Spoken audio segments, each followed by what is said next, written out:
Mom, alis na po ako Here's your allowance. Meron pa po ako gamitin niyo na lang po yung pambili ng next groceries natin. Billy, bye na po ma. Take care of myself sa school. I love you and tell dad that I love him too, okay?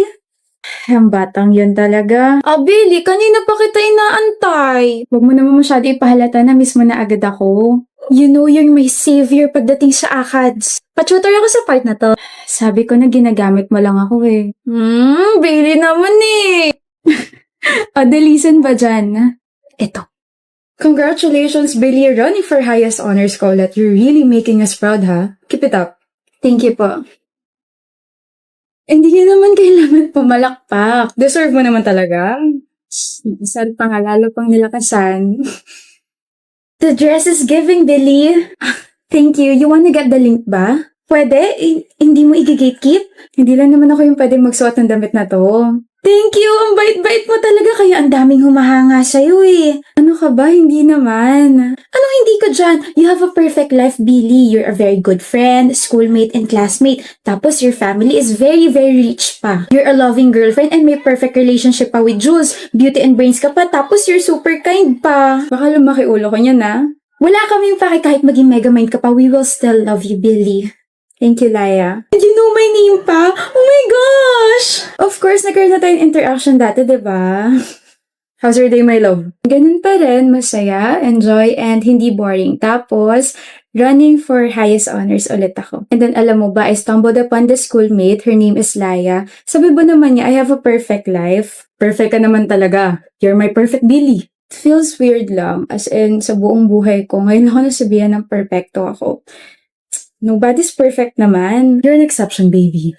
Whatever. Sa'yo ba, Jules? How was your day? Nagka-abere lang sa isa sa mga subjects pero nagawa na naman na paraan. Don't pressure yourself too much, ha? Yes, ma'am. At saka palagi sumasagi sa isip ko na kapag nagpadala ko sa inis at saka sa pagiging stress ko, lalo magiging masama yung kalalabasan ng mga ginagawa ko. Very good naman ang baby ko. Kaya pengen ako kiss. As you wish. Bakit, Billy? Ikaw yun? Yung ano? Cringe naman ito. Narinig mo yon? Billy, are you okay? Pinagtitripan mo ba ako, Jules? Okay ka lang ba? Ano ba sinasabi mo? Huwag ko na lang kaya ilagay itong part na to sa POV na to. Medyo cringe kapag naghingi pa siya ng kiss eh. Baka mamaya makringe na rin yung mga manonood nitong content ko na to. Billy! Jules? Alo, ano nangyari? Ba't nag-glitch? Ba't nakastuck na siya? Ba't ganito? Part? POV? Content? Audience? My friends? My family? My schoolmates? My boyfriend? Hindi ako tanga para hindi ma-realize to. Isang palabas lang ang perpektong buhay ko. Ano, tapos ka na sa POV na ginagawa mo? Paano matatapos biglang nag-glitch to in-edit ko? Ayaw na gumalaw ng clips oh. Pati yung editing app na damay. O paano yan? May ako na nga asikasuhin. Tara, kain muna tayo. Tara. Ay, wait, yung phone ko. I have some good news. Ano yun, Ace? Kasama ako sa math competition next week. Ay, paano? Paano, Brea? Highest ako sa exam, diba? In-announce pa nga ni Ma'am. Okay. I mean, I get to compete with other schools. So, ano nga ulit yung kinukwento mo, Clara? So, ito na nga. Kahapon kasi. Look, niyan. Nanalo ko sa competition. I'm so happy. Oh. Huh? Bakit? Ano ba gusto mo reaction namin? Wala man lang congrats? Para kasi hindi naman kayo masaya para sa akin. O diba sabi sa'yo magdadrama na naman yan eh. Para naman kasi napaka-big deal ng congrats sa'yo. Of course, big deal yun kasi kaibigan ko kayo. Mana yan, puwet ka na siguro kakaaral. Tama. Tara sa kantin. Congrats, Ace. Galing mo. Thank you, Hannah. Congrats ulit, Ace. Para saan? Di mo pa ba alam? Kasama ka sa honor list. Talaga? Yep. Deserve mo mag-celebrate. Kain tayo sa labas. Ano meron? Kasama ako sa honor list. Talaga? Oo nga. Talagang makakasama ka kasi di ba mayaman magulang mo? Anong sinasabi mo dyan, Brea? Bakit? Totoo naman, di ba?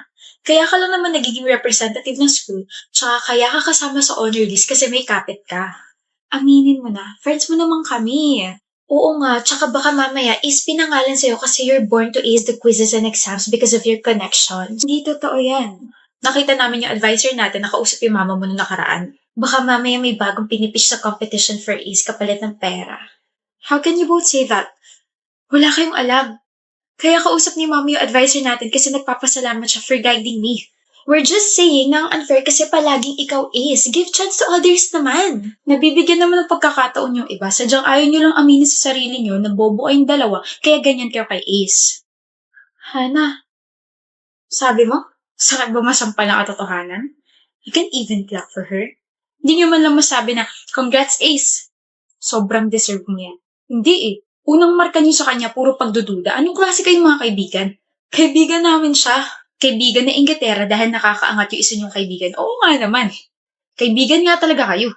What about her connections? Matalino't masipag si Ace. Hindi nyo lang talaga matanggap yun. Ako nga na hindi niya nakakasama palagi, kitang-kita yun eh. Kayo lang itong mga bulag-bulagan. You can't convince us. What is 20 raised to 2? Sige nga. 40. Oo nga, 40. It's 400. Huh? 20 raised to 2 is 400. 20 times 20 is equal to 400. That's basic math. Dami mong alam. Bida-bida. Kitams? Tara Ace, i-celebrate natin lahat ng mga na-ace mo except with your fake Ace friends. Galing mo. Nablangko ako sa sarili kong tanong eh. Kala ko rin 40. Buti hindi ako nagmarunong. Magmumukha rin akong bobo. Tara. Paano ba yan, Esther? Nataasan na naman kita. Ano nga ulit yung score mo? 47 over 50? Ako kasi, perfect. Paano ba yan, Rave? Wala na naman akong pake sa'yo. Ano nga ulit yun? Sorry, hindi kita marinig eh. Paano ba yan, bro? Basag ka na naman kay Esther. Kung basagin ko kaya yung bungo mo. Pal.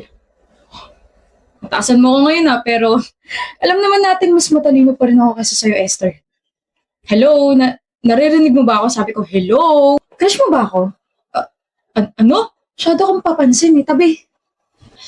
Uy, wala siyang nasabi. Crush mo siguro sa Esther, no? Gusto mong makrush yung bungo mo, ha? Tabi! Congratulations to Esther and Rave. They will both compete sa regionals. Oy! Hoy, Esther! Kaya mo naman pala akong tawagin sa pangalan ko eh. Ano ba yun? Kailan tayo mag-aaral? Sino may sabing gusto kita kasabay mag-aral? Napakasungit talaga. Sandali, hindi pa ako tapos. Ano? Sabi ni Ma'am, we have to study together para magkaroon tayo ng connection. Meron naman tayong connection Paputol-putol nga lang.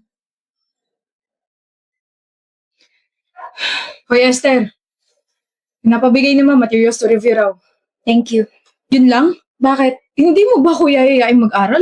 Ayaw nga kitang kasabay. Bakit nga? Bakit mo ba gusto malaman? Gusto kong malaman kung ano yung babaguhin ko para maging okay tayo. I mean, kahit ngayon lang, ayoko munang mag-away tayo. Gusto kong manalo tayo. Baka kasi mamaya dahil sa pride mo matalo tayo. Baka mas matalo pa nga tayo dahil sa kayabangan mo Upo. Bakit bang sungit-sungit mo sa akin ha? Ginugulo mo kasi ako palagi. Pag hindi na ba kita ginulo, magiging maayos na ba ako sa paningin mo? Hindi. Nag-aaral ka na? Wait, kanina ka pa ba nandito? Sana nag-chat ka kaagad para napuntahan na kita kanina pa. Okay lang, lagi naman ako maaga mag-aral Here, sinulat ko na yung mga important notes sa kailangan natin pag-aralan. Kumain ka na ba? Hindi pa, mamaya na. Kumain ka muna. Rave, kailangan natin maghabol. Pwede bang kahit ngayon lang makinig ka muna sa akin? Kahit ngayon lang, huwag ka muna makipagtalo sa akin, Esther. Iligpit mo yan, sabihin mo sa akin kung ano gusto mo, mag-order ako, kakain tayo. Okay, tapos na ako. Mali sagot mo. Mali? 6 dapat, hindi 4. Saan mo nakuha yan? Sa kulangot mo. Wow! Si Esther, marunong namang bara. Wow, si Rave, tingin sa akin lababo. Tama nga sila. Yung mga matatalino, sila yung mga walang sense of humor. Pero, syempre naiiba ako.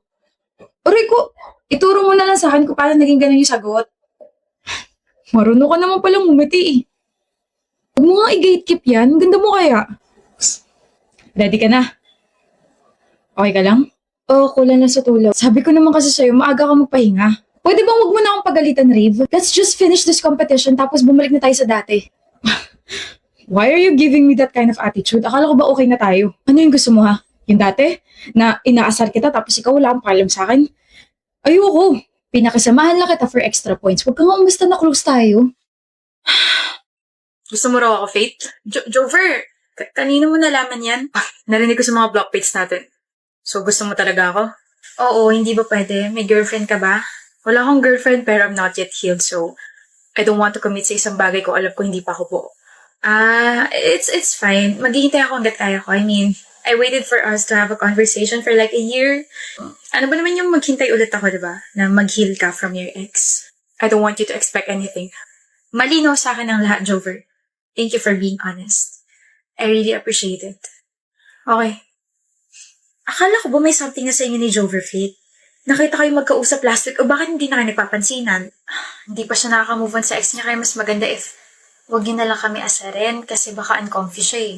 Eh, what if wala ka talagang tiyan? Eh di wala. Pangit naman kung ipapressure ko siya, di ba? Faith. Oh, bakit, Jover? Free ka ba bukas? Bakit? Labas tayo. Picnic ganun. Picnic sounds great. Pwede ba kita sunduin? Oo. Chat ko na lang yung address ko mamaya. Okay. You're early. Jover. Oh, sorry. Excited lang. Your dress looks nice and sobrang ganda mo. Thank you. Tara na.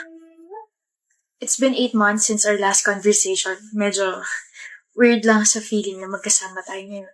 Do you have any idea kung bakit niyaya kita ngayon? Naka-move on ka na, no? 4 months ago pa. Seryoso? Tsaka ngayon lang kita niyaya kasi gusto ko sigurado ako sa feelings ko and ayoko maguluhan ka sa akin. Faith, I wanna know you more and kung okay lang sa'yo, pwede ba tayo mag-picnic once a week? Sobrang okay sa akin yung Jover. Sinasagot na kita, Jover. Gising ka? Hindi naman ako tulog, madam. So, anong ulit yung sinasabi mo? Sinasagot na kita. Lord. Dahil dyan, let's have a picnic! Tama.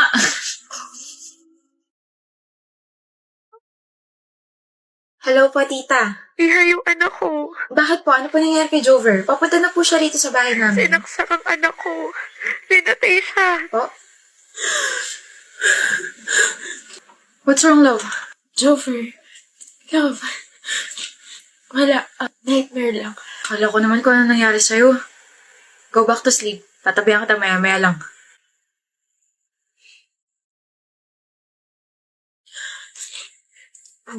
Hello po, tita. Pupunta ka naman sa death anniversary ng anak ko, di ba? Di ba, Iha? Miss na kita, Faith. Yes po. I'll be there. Jover, it's been 12 years pero hinahabol pa rin ako ng brutal na pagkamatay mo. Kung hindi ba kita sinagot, walang mangyayaring ganon. Kung hindi ako nagkagusto sa'yo, hanggang ngayon ba buhay ka pa rin?